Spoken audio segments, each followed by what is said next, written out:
Life Audio.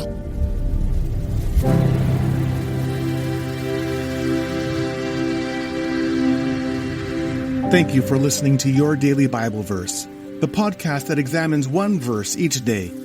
To learn more about God and His will for our lives, I'm your host, Kyle Norman. After a brief message from one of our sponsors, we will continue with today's verse.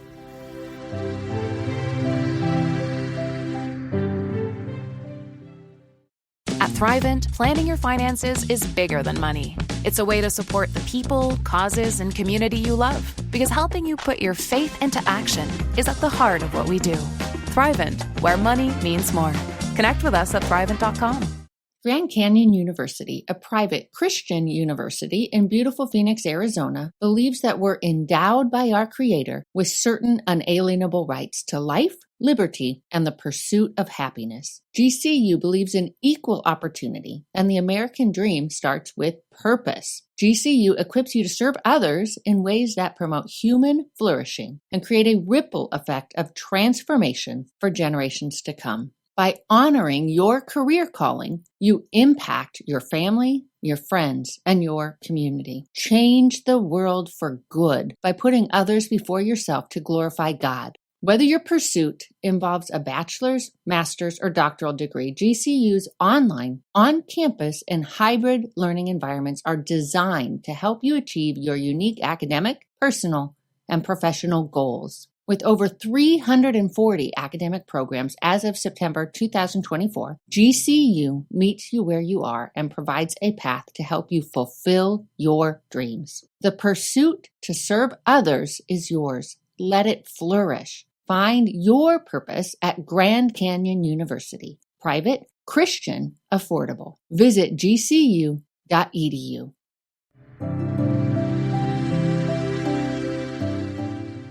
Today's verse can be found in Philemon, chapter 1, verses 8 and 9.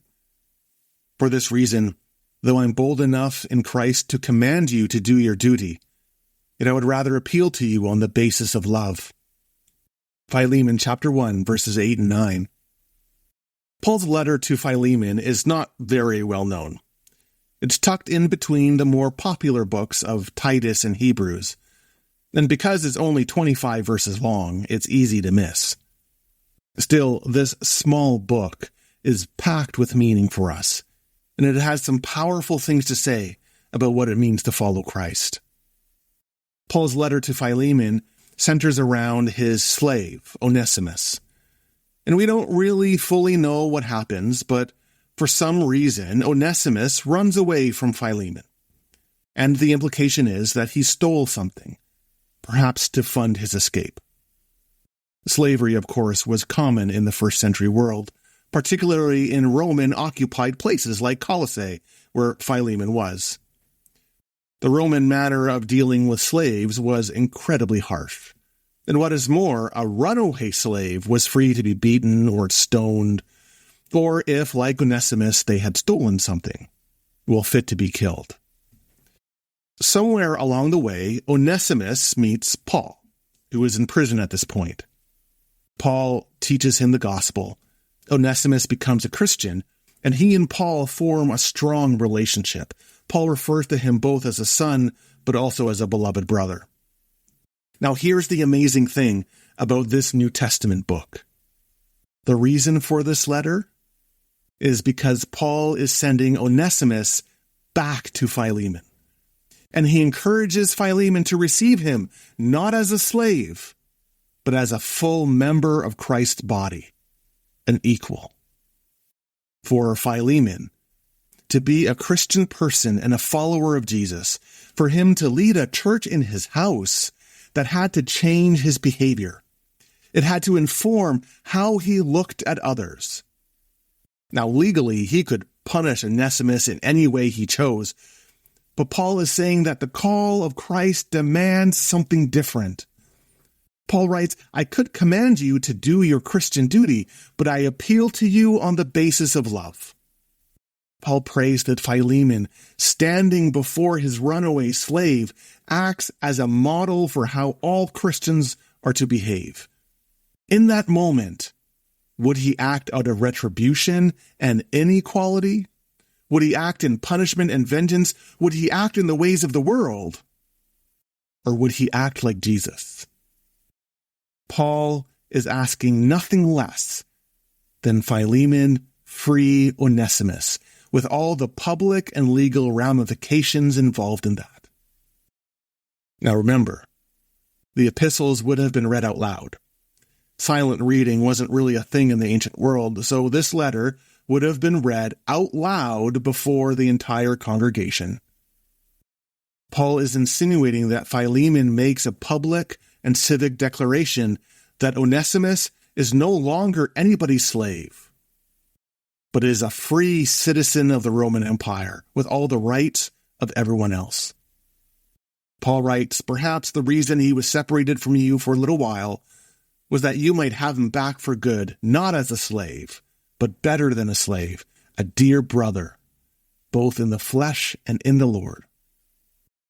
Philemon is called to see Onesimus as a fellow human being, one made in the image of God and redeemed by the love of Jesus. And it's not just a spiritual reality in the Lord, it's a physical one in the flesh.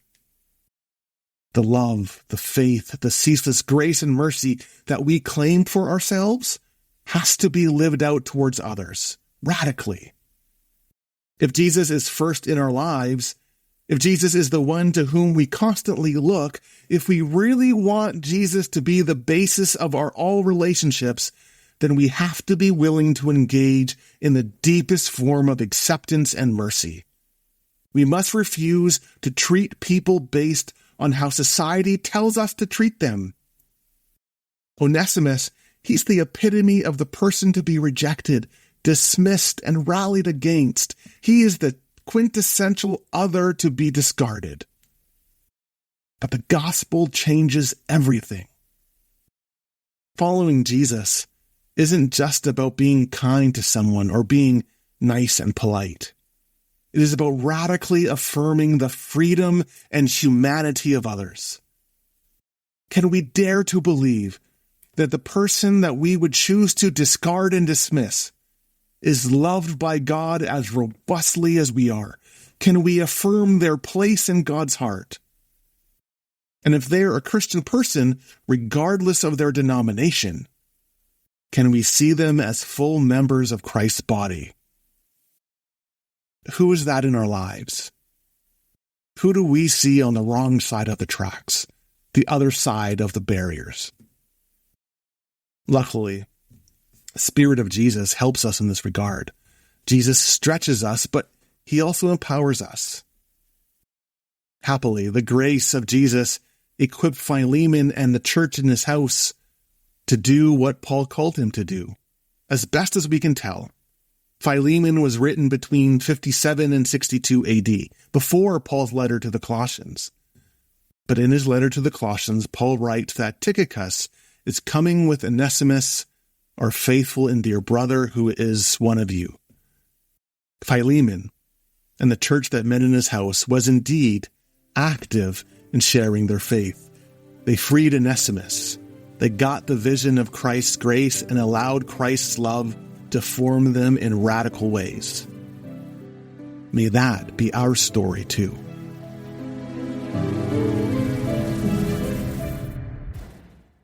Is war in the Middle East the revival of an ancient conflict recorded in the Bible?